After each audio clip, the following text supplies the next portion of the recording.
നമസ്കാരം. HMPV virus ബാധ സംബന്ധിച്ച് ആശങ്കപ്പെടേണ്ട സാഹചര്യമില്ലെന്ന് ആരോഗ്യവകുപ്പ്. കേരളത്തിൽ രോഗവ്യാപനം ഉണ്ടാകാതിരിക്കാനുള്ള ജാഗ്രതാ നടപടികളും മുൻകരുതലുകളും സ്വീകരിച്ചു വരികയാണെന്ന് ആരോഗ്യവകുപ്പ് ഡയറക്ടർ ഡോക്ടർ റീന ദീപികയോട് പറഞ്ഞു. ഈ വൈറസ് 2023-ലും 2024-ലും കേരളത്തിൽ കണ്ടെത്തിയിട്ടുണ്ട്. സംശയമുള്ളവരുടെ സാമ്പിളുകൾ പരിശോധനയ്ക്ക് അയക്കുന്നുണ്ട്. രോഗം ഇതുവരെയും ആർക്കും സ്ഥിരീകരിച്ചിട്ടില്ലെന്നും ആരോഗ്യവകുപ്പ് ഡയറക്ടർ പറഞ്ഞു. എവിടെയെങ്കിലും ക്ലസ്റ്ററിംഗ് കണ്ടാൽ പ്രതിരോധ നടപടികൾ സ്വീകരിക്കാൻ ആരോഗ്യവകുപ്പ് എല്ലാ മുൻകരുതലുകളും ഏർപ്പെടുത്തുമെന്നും ഡയറക്ടർ വ്യക്തമാക്കി. ഈ വൈറസിന്റെ സാന്നിധ്യം കണ്ടെത്താനുള്ള പരിശോധനാ സംവിധാനം കേരളത്തിൽ സജ്ജമാണ്. ഭീതിയുടെയും ആശങ്കയുടെയും ആവശ്യമില്ലെന്നും ഡയറക്ടർ കൂട്ടിച്ചേർത്തു. ചൈനയിൽ വ്യാപകമായി പടരുന്ന HMPV വൈറസ് ഇന്ത്യയിൽ സ്ഥിരീകരിച്ചിരുന്നു. ബംഗളൂരുവിൽ 3 മാസം പ്രായമുള്ള കുട്ടിക്കും 8 മാസം പ്രായമുള്ള കുട്ടിക്കും വൈറസ് സ്ഥിരീകരിച്ചെന്ന് ദേശീയ മാധ്യമങ്ങൾ റിപ്പോർട്ട് ചെയ്തിരുന്നു. കുട്ടികൾക്ക് വിദേശയാത്രാ പശ്ചാത്തലമില്ല. പരിശോധനയിൽ കുട്ടികൾ പോസിറ്റീവാണെന്ന് തെളിഞ്ഞതായി കർണാടക ആരോഗ്യവകുപ്പ് സ്ഥിരീകരിച്ചിരുന്നു. വിവരം കേന്ദ്ര ആരോഗ്യ മന്ത്രാലയത്തെ കർണാടക സർക്കാർ അറിയിച്ചു. ഇന്ത്യയിൽ ആദ്യമായാണ് HMPV സ്ഥിരീകരിക്കുന്നതും. 8 മാസം പ്രായമുള്ള കുട്ടിയെ ബാപ്റ്റിസ്റ്റ് ആശുപത്രിയിൽ പ്രവേശിപ്പിച്ചു. ചൈനയിൽ വ്യാപകമായ HMPVയുടെ അതേ വർഗ്ഗത്തിൽപ്പെട്ട വൈറസ് ആണോ ഇതെന്ന് വ്യക്തമല്ല. HMPVയെ നേരിടാൻ ഇന്ത്യ സജ്ജമാണെന്ന് കേന്ദ്ര ആരോഗ്യ മന്ത്രാലയം വ്യക്തമാക്കിയിരുന്നു. ആശങ്കപ്പെടേണ്ട സാഹചര്യമില്ല.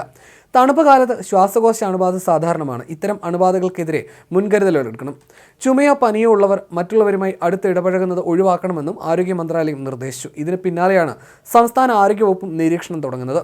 ചൈനയിൽ രോഗബാധ വർദ്ധിക്കുന്നതായി വാർത്താ ഏജൻസികളാണ് റിപ്പോർട്ട് ചെയ്തത്. ചൈനയിൽ അടിയന്തരാവസ്ഥ പ്രഖ്യാപിച്ചെന്ന് സമൂഹ മാധ്യമങ്ങളിൽ പ്രചാരണമുണ്ടായെങ്കിലും അധികൃതർ ഇക്കാര്യത്തിൽ പ്രതികരിച്ചിട്ടില്ല. Influenza A, mycoplasma, pneumonia, COVID തുടങ്ങിയവയും പടർന്നു പിടിക്കുന്നതായി സമൂഹ മാധ്യമങ്ങളിൽ പ്രചരിക്കുന്നുണ്ട്. കുട്ടികളെയും പ്രായമുള്ളവരെയുമാണ് ഈ വൈറസ് കാര്യമായി ബാധിക്കുന്നതെന്നാണ് വിവരം. ഫ്ലൂ ആയോ, ചുമ, ജലദോഷം, പനി, തുമ്മൽ എന്നിങ്ങനെയോ ആദ്യം ശരീരത്തിൽ കയറുന്ന വൈറസ് രോഗപ്രതിരോധ ശേഷി കുറവുള്ളവരിൽ പിന്നീട് ബ്രോങ്കൈറ്റിസ്, ന്യൂമോണിയ എന്നിവയിലേക്ക് കടക്കുമെന്നാണ് ആരോഗ്യ മേഖലയിലുള്ളവർ പറയുന്നത്. ശ്വാസകോശ അണുബാധയ്ക്ക് കാരണമാകുന്ന വൈറസാണ് HMPV. ശ്വസന വ്യവസ്ഥയെ ബാധിക്കുന്ന ഈ രോഗം എല്ലാ പ്രായത്തിലുള്ളവർക്കും പിടിപെടും. എന്നാലും പ്രായമായവരിലും 5 വയസ്സിന് താഴെയുള്ള കുട്ടികളിലുമാണ് ഗുരുതര പ്രശ്നങ്ങൾ ഉണ്ടാക്കുക. 2001-ലാണ് രോഗം ആദ്യമായി റിപ്പോർട്ട് ചെയ്തത്. ഇതൊരു പുതിയ രോഗമല്ലെന്നും മുൻപ് തന്നെ ലോകത്തിന്റെ പലയിടങ്ങളിലും HMPV റിപ്പോർട്ട് ചെയ്തിട്ടുണ്ടെന്നും ആരോഗ്യ മേഖലയിലുള്ളവർ പറയുന്നു. അതുകൊണ്ട് തന്നെ HMPVയെ അപകടകാരിയായ ഒരു പുതിയ വൈറസായി കാണാൻ കഴിയില്ല.